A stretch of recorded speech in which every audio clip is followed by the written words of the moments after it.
Maswerteng hapon po mga ka-STL. Narito na po ang resulta ng STL Pangasinan para sa araw na to, second draw. December 5, 2025, araw ng Biyernes. Naway ang mga natayan niyo pong mga numero kanina ay manalo nawa ngayong hapong ito, 5 PM. Kaya kunin niyo na po ang inyong mga ticket. Narito na po ang resulta. Ang mga numerong nanalo sa STL Pangasinan ngayong hapong ito, December 5, 2025, 5 PM, second draw. Result 18 at 30. In exact order. Again, 18 at 30.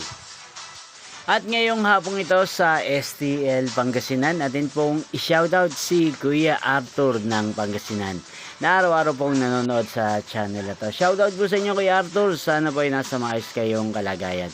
At sa lahat po ng mga taga Pangasinan, shoutout po sa inyo.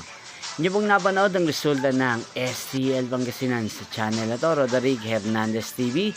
Maraming salamat po sa patuloy niyo pong pagsuporta sa aking channel. Magkita-kita pong muli tayo mamayang 8:45 PM. Thank you for watching.